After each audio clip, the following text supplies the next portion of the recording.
কি বলছো কি? ওর ভয় আমাকে পৌলমীকে লুকিয়ে রাখতে হবে? স্যার, টনি ভরদ্বাজের টার্গেট আপনার বোন।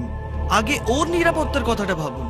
টনি জেল থেকে বেরোবার আগে আপনার বোনকে যদি বিদেশে পাঠিয়ে দেওয়া যায়, আপনার আর কোনো চিন্তা থাকে না। ইন্দ্রদা, হ্যাঁ, আমার ট্রেনের সময় হয়ে গেছে, আমি যাচ্ছি তুমি কোথায় যাচ্ছ? বাড়ি।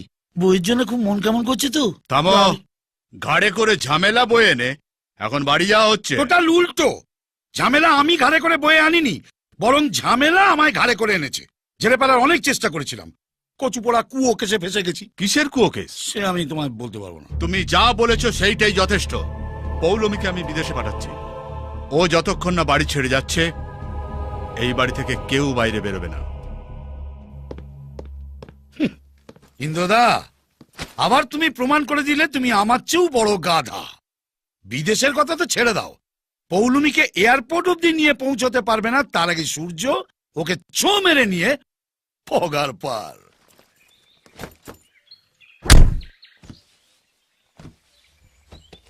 চলো।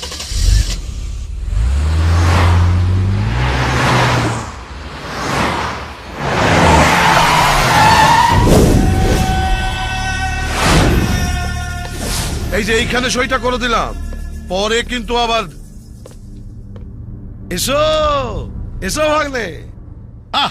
কতদিন বাদে তোমাকে এই ভদ্রলোকের পোশাকে দেখলাম। ভাগ্নে, ওই পৌলমীর ফাইলটা খোলার আর কোনো দরকার নেই, ও নিজে থেকে বিয়ে করতে চলে আসে। ও এখানে বিয়ে করার জন্য বসে নেই, ওর দাদা ওকে বিদেশে পাঠিয়ে দিচ্ছে। 5 মিনিট আগে ওরা এয়ারপোর্টে যাওয়ার জন্য অলরেডি বেরিয়ে পড়েছে। আমি বাইরে বসে জানতে পারলাম না, তুমি জেলের মধ্যে বসে চলে গেলে। গাধা লাথি না খেলে জানতে পারে না যে পেছনে কিছু ঘটেছে। দাও। হ্যাঁ দাও, হ্যাঁ নাও ভাগ্নে পেন। হ্যাঁ নাও, এই যে।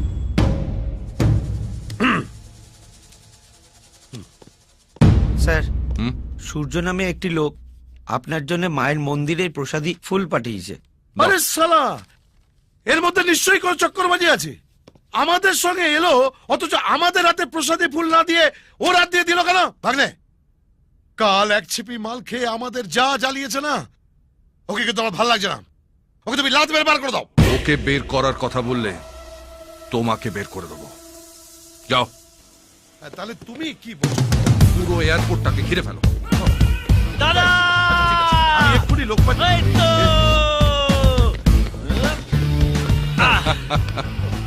প্রসাদী ফুল পেয়েছো দাদা? হ্যাঁ, এই তোমার কাছে কেন?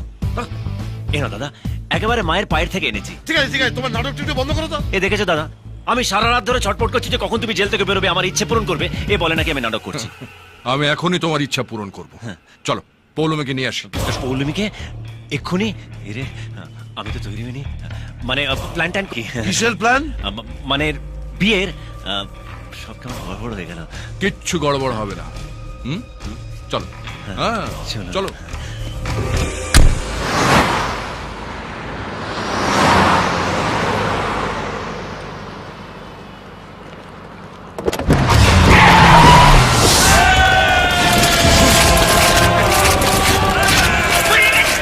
পুরো এয়ারপোর্টে ঘিরে ফেলেছি, সেনাগিরি করার চেষ্টা করবেন না।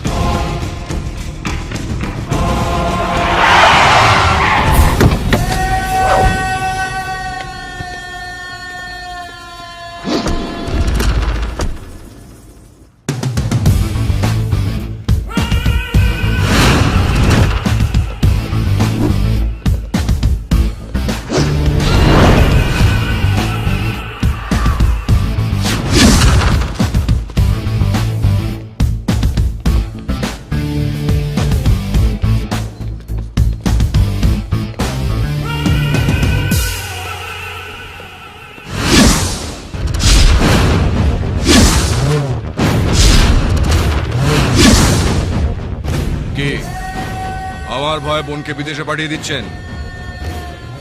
আমার চোখ যার উপরে পড়ে তাকে আমি চোখের বাইরে যেতে দিই না। ঠিক চলে এসেছি। ওর সঙ্গে তো কথা বলা দরকার নেই দাদা, সোজা তুল নিয়ে চলো। এই শোর!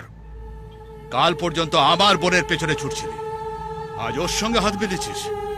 দেখ আমি তোর কি হাল করব। দেখেছো দাদা, তোমার সামনে আমাকে হুমকি দিচ্ছে। দাদা, একবার হাতটা কাঁধে রাখো না। হুম হুম, ভূত আমার পুত, পেতনি আমার ঝি। দাদার হাত কাঁধে আছে, করবি আমার কি? হ্যাঁ। টনি বাবু, এই তোর আবার কি হয়েছে রে? ওনার সঙ্গে আমার কথা আছে। স্যার, আপনাকে আমি পার্সোনালি চিনি না, কিন্তু আপনার সঙ্গে আমার একটা পার্সোনাল কথা আছে। যার কাঁধে হাত রেখেছেন না, মালটা মোটে সুবিধের নয়। দেখবেন আচমকা আপনার হাত আছে, আপনি নেই, অথবা আপনি আছেন কচুপড়া আপনার হাত নেই। ওই মত না, চুপ কর। দাদা তুমি ওখানে চলো তো। এই, এই, টনিক, টনিক, ছেড়ে দাও ওকে। ছেড়ে দাও।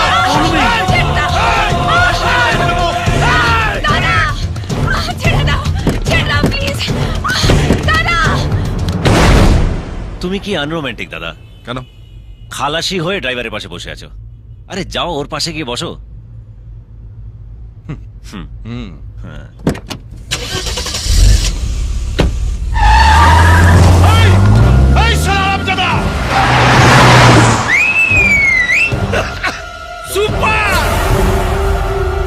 আগেই বলেছিলাম মাল সুবিধের নয়, গরিবের কথা বাসি হলে মিষ্টি হয়।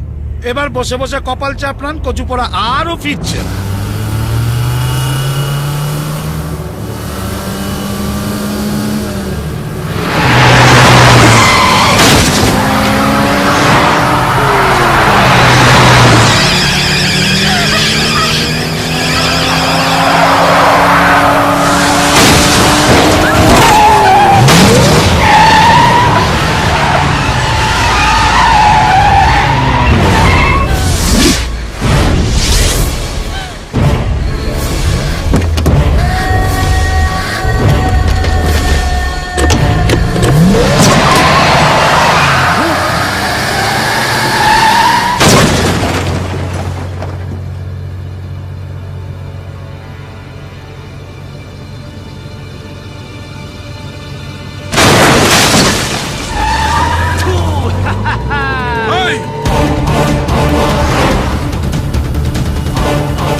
তুমি কি চাইছো ওরা আমাদের তাড়া করুক?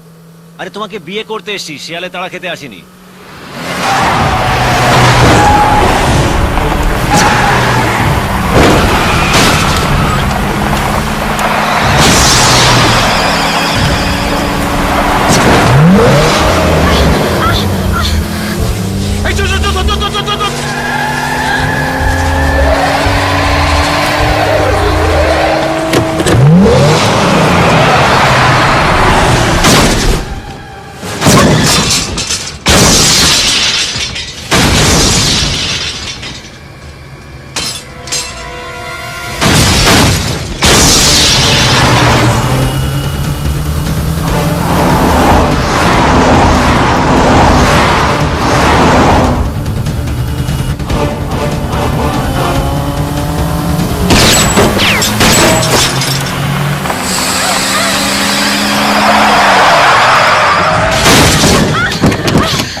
এক্কা আরে লাটাই আমাদের হাতে, উঠতে দাও ওদের। ওর পুরো ফ্যামিলিটাকে তোমার পায়ের তলায় এনে দেবো। দেখবে ও সুসুর করে ওই মেয়েটাকে নিয়ে চলে এসছে। লাটাই চাল, ঘুড়ি তার। চলো চলো চলো, এসো।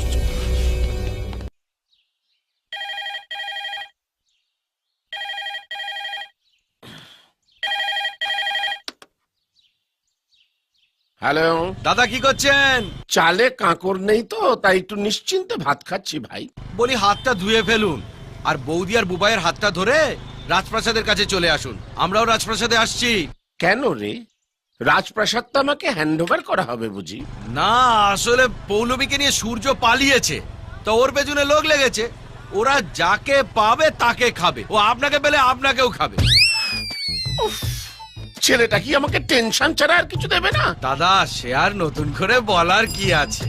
বলছি যে মদনের বউকে বলবেন ও যেন ঘরে তালা লাগিয়ে বাপের বাড়ি চলে যায়। ও বাবা, এর সঙ্গে ওরাও জড়িয়ে আছে? জানেন তো দাদা, সূর্য দরকার বলে প্রধানমন্ত্রীকেও জড়িয়ে ফেলবে। বলি আর বাড়িতে থাকবেন না, ওরা এলো বলে বেরিয়ে পড়ুন। অফ, সরকারি কর্মচারীরাও এত ট্রান্সফার হয় না। সুমনা, আমি রেডি। রেডি মানে? তোমার মুখে টেনশনের কথা শুনে বুঝতে পেরেছি সূর্য আবার একটা ভালো কাজ করেছে। আমাদের বাড়ি ছাড়তে হবে। আমি মাঝে মাঝে ভেবে পাই না কার ওপর বেশি রাগ করব, সূর্যর ওপর না তোমার ওপর। আর রেগে কাজ নেই, তাড়াতাড়ি চলো। বাবা, আমরা কোথায় যাব? হাওয়া খেতে। তুমি খেয়ে এসো, আমার পেট ভরাই আছে। এক বাবা, আমার বইগুলো ফেলে এসেছি। বেঁচে থাকলে নতুন বই কিনে দেবো। এখন মুখ বন্ধ করে তাড়াতাড়ি হাঁটো। ওই গুন্ডাগুলোই বোধ হয় দেখতে পেলে মারা পড়ে যাবো। তাড়াতাড়ি চলো। ও দাদা, আমাকে বলছেন? হ্যাঁ আপনাকে আপনাকে। একটু এদিকে আসুন। পড়ে গেলাম রে। কি দাদা? এখানে উপেন্দ্র নারায়ণের বাড়ি কোনটা বলতে পারেন? সোজা গিয়ে বাঁদিকে চলে যান, ডান দিকে ঘুরেই প্রথম দোতলা বাড়ি। ওরা উপর তলায় থাকে। ঠিক আছে, যান। এই চল দাদা। ও দাদা, আবার আরেকবার শুনুন তো। আপনি চেনেন লোকটাকে? চিনো না? এক পাড়ায় থাকি। আমি চিনি না। জিজ্ঞেস করলেই যদি বলে আমি উপেন্দ্র নারায়ণ নই, আমাদের সঙ্গে চলুন না, লোকটাকে চিনিয়ে দেবেন। না না, অমন কাজুনি করবেন না। অত্যন্ত সজ্জন ব্যক্তি। সজ্জন? ধ্যাম না একটা। ওর ভাইয়েরা মেয়েকে নিয়ে পালিয়েছে, আমরা ওকে খুঁজছি। ওর দাদাকে তুলে নিয়ে গিয়ে কুমড়োর মতো ফালা ফালা করে কাটলে ও ঠিক বেরিয়ে আসবে। কুমড়ো কাটলে তো কুমড়োর বিচি বেরোবে স্যার। ভাই কি করে বেরোবে? এই, আপনার কি তার কাটা নাকি? সারা বলছি এক আর বুঝছে আর এক। উঠে আসুন। কি হলো? আমরা দাঁড়িয়ে থাকবো নাকি? হ্যাঁ বলুন, গাড়ি করে আমরা পৌঁছে দেবো। আসুন। না স্যার, আমি কোনো ঝামেলায় জড়াতে চাই না। বুঝতেই পাচ্ছেন, মিডল ক্লাস। বউ ছাড়া কাউকে ভয় পাই না। তো যান, বউয়ের আসল ধরে যান যান। স্যার, আবার কি হলো? ওই লোকটার কোনো ফটো আছে আপনার কাছে? মানে চিনতে সুবিধা হতো। ফটো থাকলে আপনাকে জিজ্ঞেস করতাম। নেকা ষষ্ঠী, যান। ফটো নেই। এই চল। তুই মনের ময়না, করিস তুই বায়না, কাছেতে আয় না।